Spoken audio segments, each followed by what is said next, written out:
कोई भी जो आदमी लक्ष्य बनाता है तो उसके मूल में तो यही रहता है ना कि वो उससे कुछ पाना चाहता है, कोई फेवर अपना, कोई फेवर क्या होता है, अल्टीमेटली सुखी पाना चाहता है।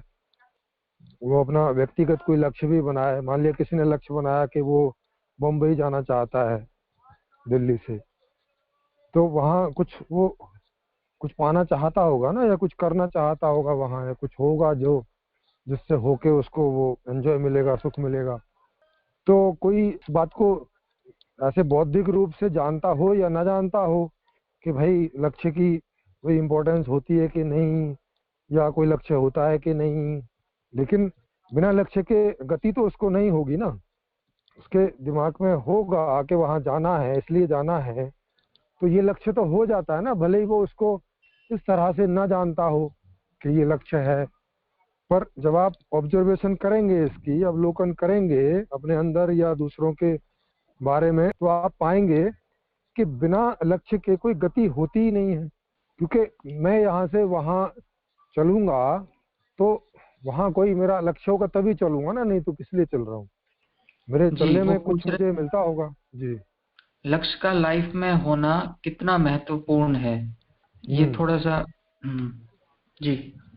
हाँ, लक्ष्य के बारे में जानकारी होना कितना महत्वपूर्ण है, एक्चुअल में ये सवाल होना चाहिए।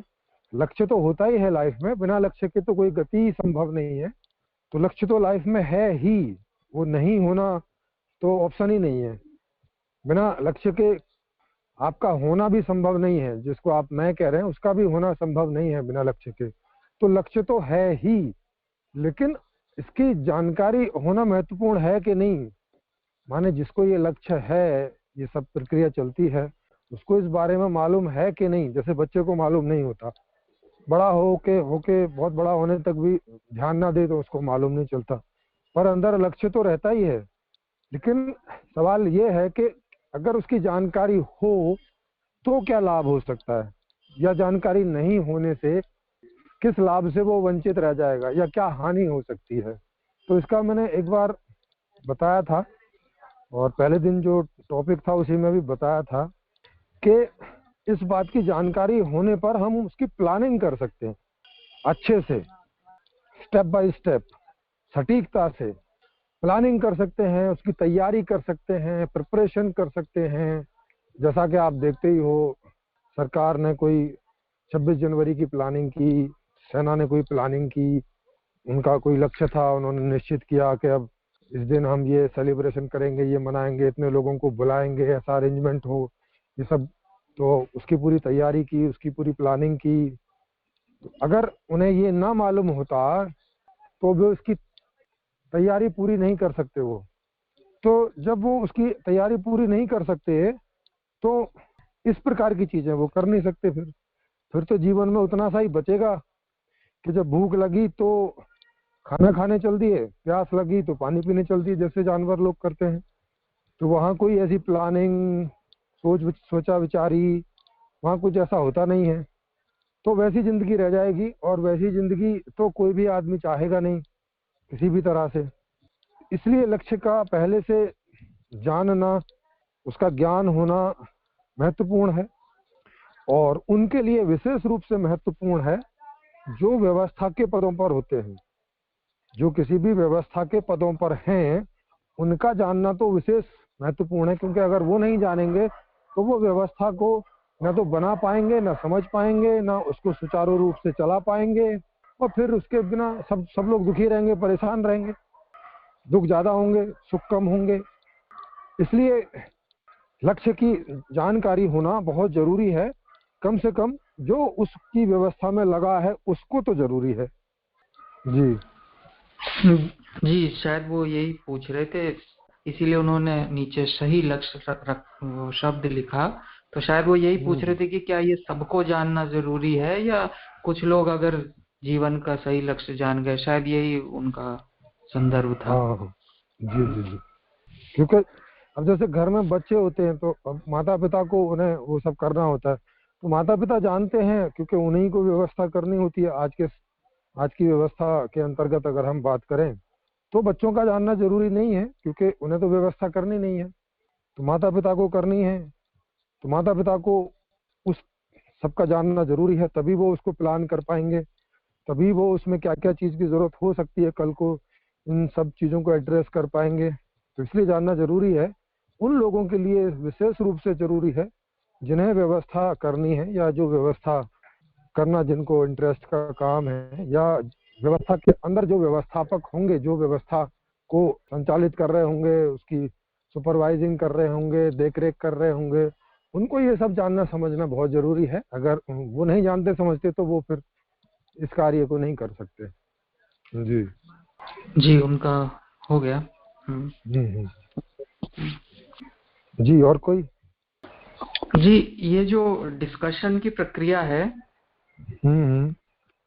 और ये जो जागृति और स्वप्न की हमने अभी तक कवर किया कि जागृत जो है वो सोशल प्लेटफॉर्म है, तो जी और ये जो मतलब जहाँ पे हम लोग सब कॉमन रूप से इंटरेक्ट कर रहे हैं, और स्वप्न जो प्लेटफॉर्म है वो हमारा एक तरीके से लर्निंग पॉसिबल हो पाता है स्वप्न प्लेटफॉर्म की वजह से, है ना? जी जी, और वो आपका पर्सनल प्लेटफॉर्म है। जी, पर्सनल प्लेटफॉर्म है। तो इसमें ये जो डिस्कशन का प्रोसेस है जी, ये कैसे एक्सरसाइज कराता है, मतलब उससे क्या होता है इन प्लेटफॉर्म्स में?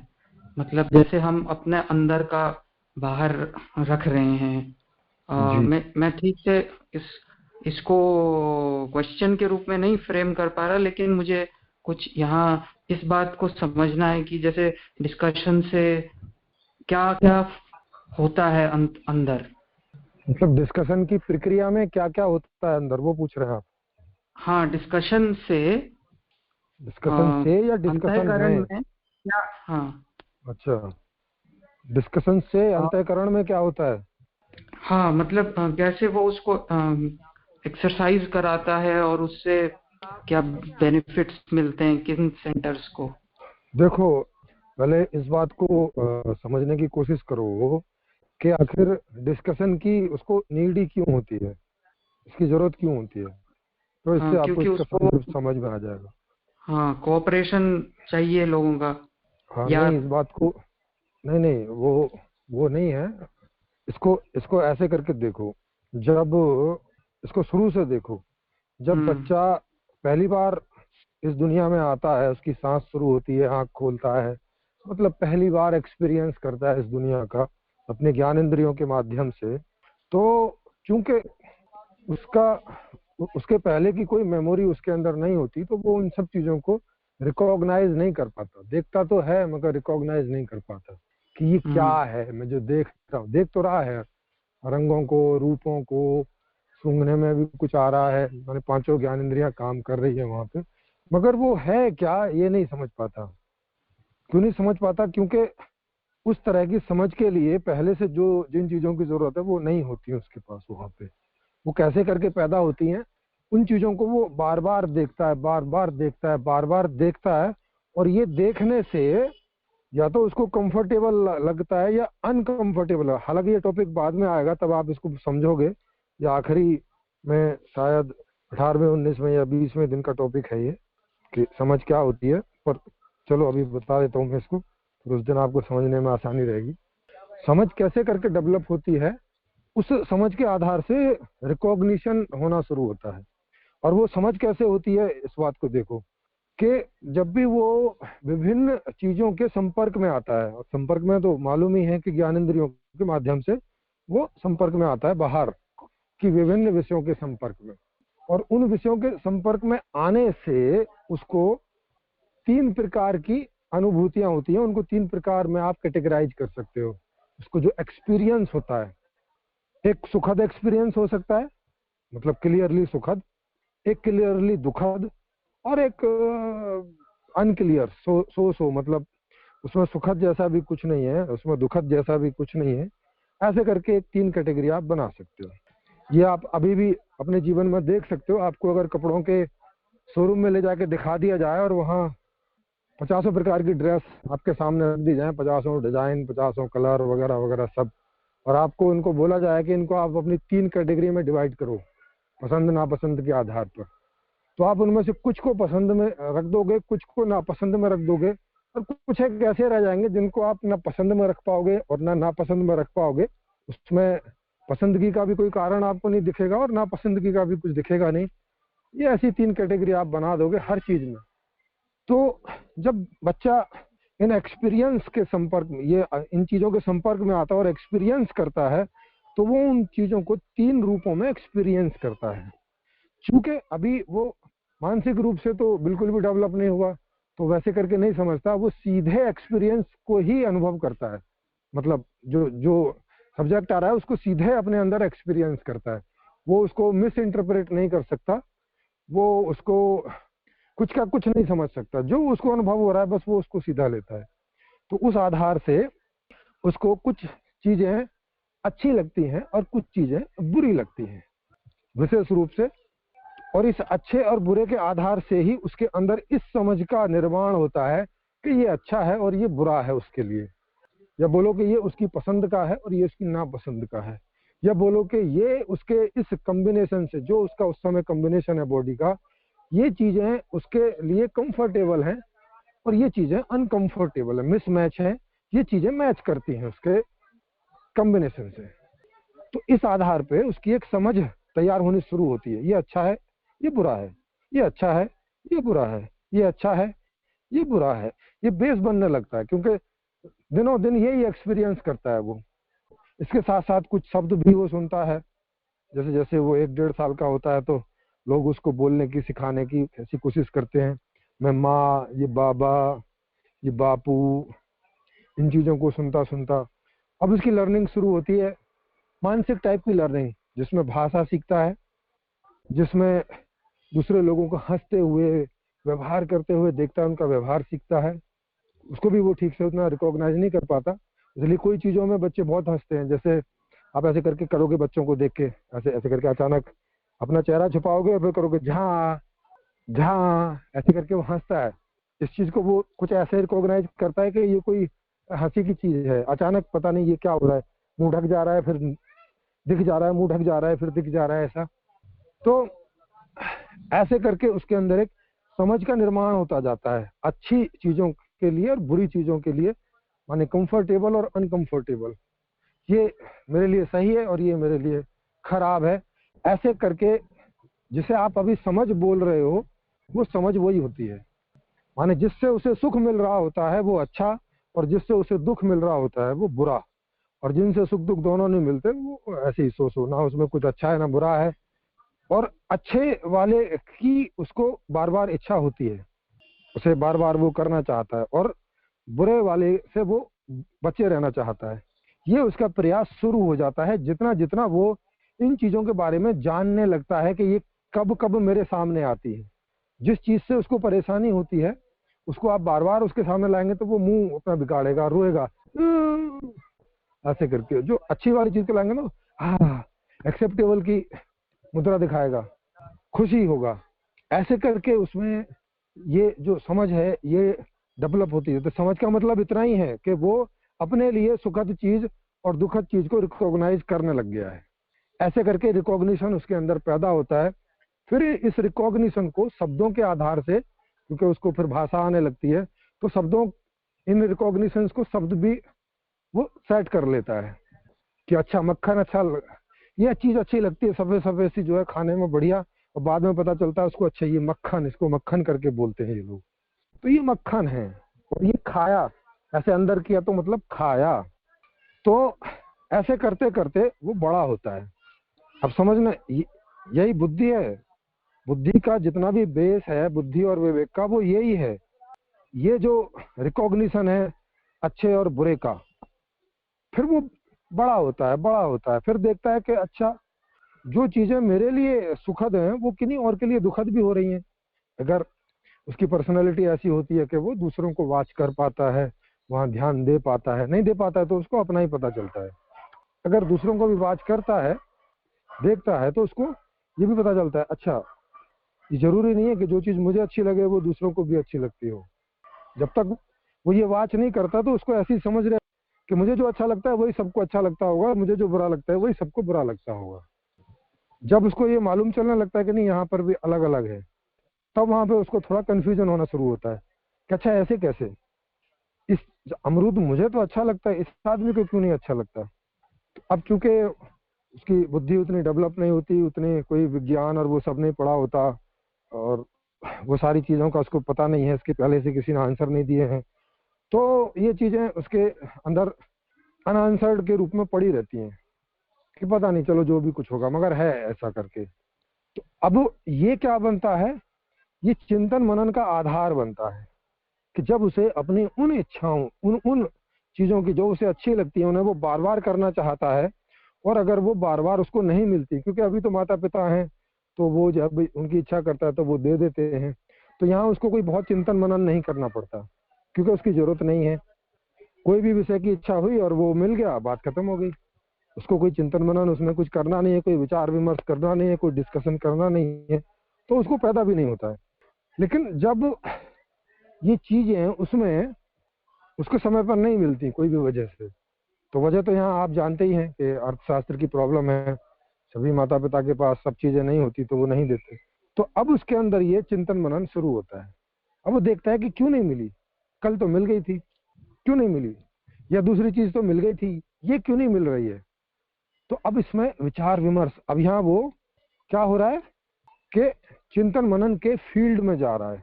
कब जा रहा है, जब उसकी किसी इच्छा की पूर्ति में रुकावट हो रही है, या जो चीजें बुरी लगती हैं वो आए जा रही हैं, वो रोक नहीं पा रहा है, उनको दुखद स्थिति बनी हुई है, तब फिर चिंतन की प्रक्रिया स्टार्ट होती है। ये मैं कौन सी प्रक्रिया बता रहा हूँ, ये प्रक्रिया बता रहा हूँ जो जीवन में नैसर्गिक कैसे चिंतन मनन स्टार्ट होता है।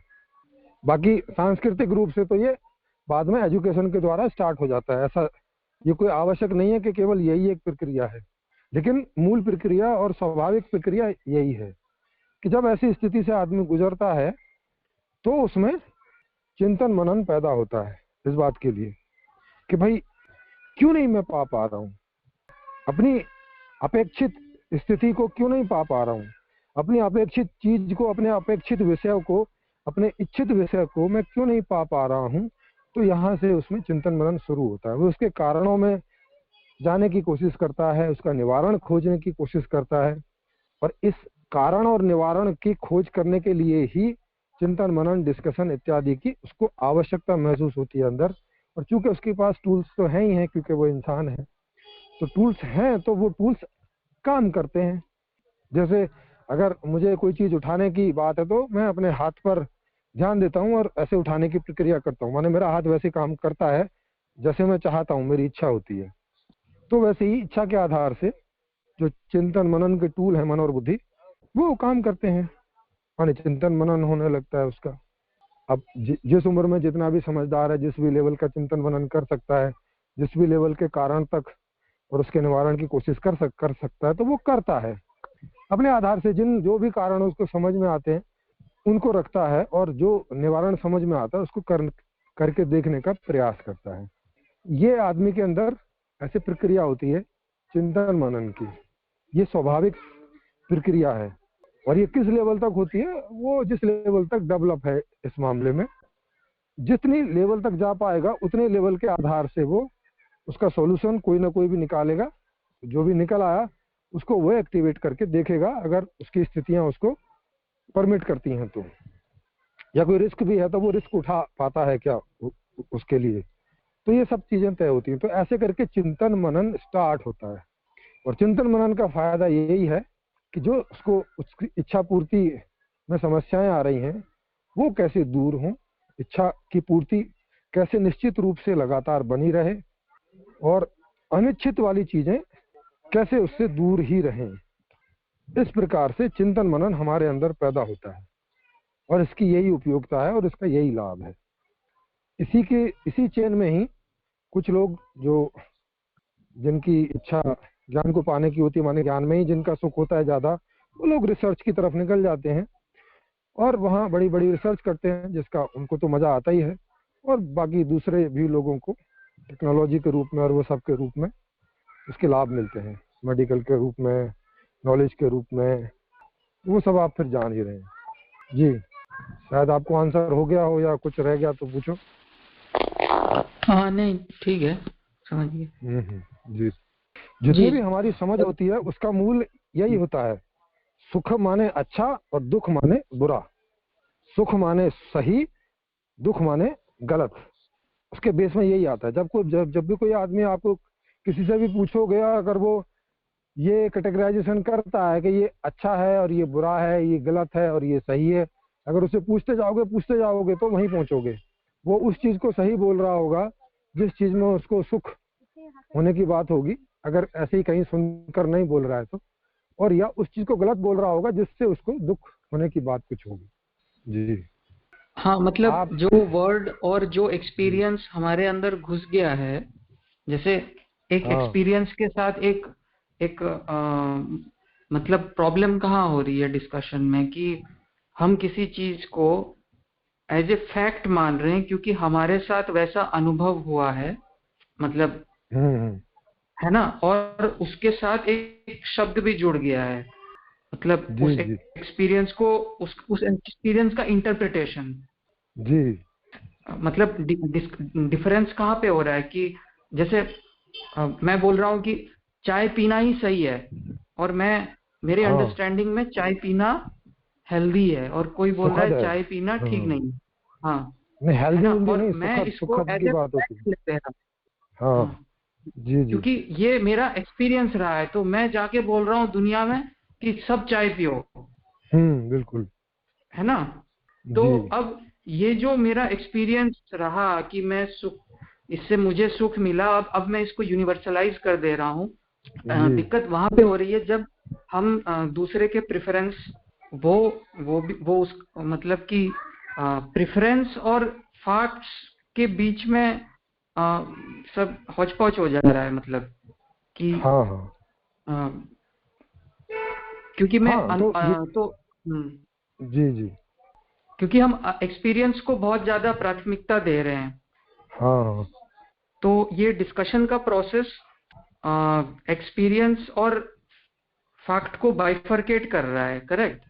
हाँ ये बाद में इस पे क्वेश्चन उठते हैं ना, अनुभव पर बाद में क्वेश्चन उठते हैं, कैसे करके उठते हैं, क्योंकि मूल तो एक्सपीरियंस ही है। बुद्धि का जो मूल है वो एक्सपीरियंस ही, अनुभव ही है। अनुभव हम्म के आधार से ही बुद्धि बननी शुरू होती है। तो चूंकि मूल तो उसका वही है, लेकिन बाद में कई अनुभव जो हैं वो पता चलता है कि अच्छा तुरंत में जो हम कर रहे हैं उसमें तो ठीक है, अनुभव ठीक काम कर रहा है, कि तुरंत में हमने कोई चीज देखी तो तुरंत अच्छी लगी कि बुरी लगी, वो सही बता रहा है, ठीक है। लेकिन उसके लंबे इफेक्ट, मतलब आज तो वो ठीक लग रही है और आज हमने मान लिया उसको खा लिया या उस चीज का उपयोग कर लिया, मगर उस चीज का उपयोग करने से बाद में उस चीज ने कोई अनहेल्दी चीज दी, माने हमें कोई बुरा अनुभव दिया, बीमार हो गए या कुछ भी हो गए, तो अब वहां पे ये चीज आती है कि भाई ये चीज तब तो अच्छी लगी थी और इसने ये नुकसान किया तो ये करके बुरी हो गई। तो यहाँ पर भी अनुभव ही उसका मूल बन रहा है, मगर ये दो विपरीत प्रकार के अनुभव हो जब एक ही चीज के बारे में होते हैं तो फिर थोड़े कंफ्यूजन होते हैं कि भाई ये चीज अच्छी है कि बुरी है, अच्छी भी लग रही है बुरी भी लग रही है। वो उस चीज में खिंचाव भी होता है क्योंकि उसका कोई पक्ष अच्छा है, और उस चीज में दुराव भी होता है कि कोई कोई पक्ष उसका बुरा भी है। अब वो जिस तरफ ज्यादा आकर्षित होगा, माने या तो विकर्षित होगा ज्यादा या तो आकर्षित होगा, आकर्षित होगा तो उसके उस बुरे पक्ष को वो स्वीकार करेगा, और अगर उसके विपरीत आकर्षण होगा, माने दूर जाने की बात होगी, तो वो उसके अच्छे पक्ष को छोड़ देगा, ऐसे करके। तो मूल में तो अनुभव ही बुद्धि का आधार बनता है। लेकिन जब ये चीज कॉम्प्लेक्स होने लगती है, ये तो हुई सरल सरल बात, बच्चे की सरल सरल बात, जब वो बड़ा होता जाता है तो ये एक्सपीरियंस जो है, क्योंकि इसके लेयर्स बढ़ते चले जाते हैं, भाषा आ गई, फिर दूसरे भी कोई अपनी बातें बता रहे हैं, बहुत सारे विषय हो गए हमारे जीवन में, तो सब फिर थोड़ा हौच पौच होने लगता है, थोड़ा चीजें बढ़ने लगती हैं, मतलब उसके दायरे बढ़ने लगते हैं, उन अनुभव में भी थोड़े मिश्रित होने लगते हैं, वही चीज कभी अच्छी और कभी बुरी भी लगने लगती है। तो ये सारा इतना हौच पौच हो जाता है कि वो अब कैटेगराइजेशन करना उसके लिए थोड़ा मुश्किल होने लगता है, और ये तय कर पाना थोड़ा मुश्किल होता है कि ऐसे ही आसान से स्वभाव में या आसानी से उसमें कि भाई इसको मैं ले लूं, उसको मैं नहीं लूं, ऐसा करके, तो तब फिर जरूरी होता है कि एक चिंतन मनन, एक संस्कृति, एक सोच समझ, एक अध्ययन अध्यापन, ये सब चीज हो, एक मैनेजमेंट हो, ताकि ऐसे करके हो कि जो चीजें हमें चाहिए वही हम तक पहुंचे, जो नहीं चाहिए वो हम तक ना पहुंचे। और इस तरह से अब ऐसा तो तभी हो सकता है जब आदमी चिंतन मनन करेगा, क्योंकि मैनेजमेंट तो अपने आप हो नहीं जाएगा, क्योंकि प्रकृति में अपने आप ऐसा मैनेजमेंट है नहीं है, एग्जिस्ट नहीं करता है, तो वो आप ही करोगे तो होगा।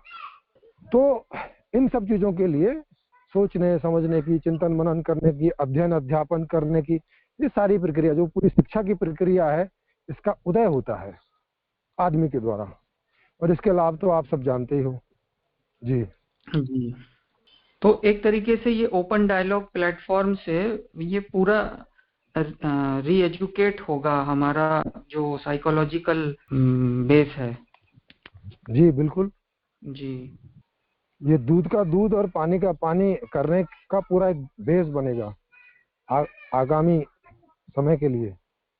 जो लोग ऐसा कर सकते हैं वो इस पर वर्किंग के लिए आएंगे इस प्लेटफॉर्म में, और जो ऐसा नहीं कर सकते उनके लिए ये वर्किंग जो है एज ए प्रोडक्ट उनको काम आएगी।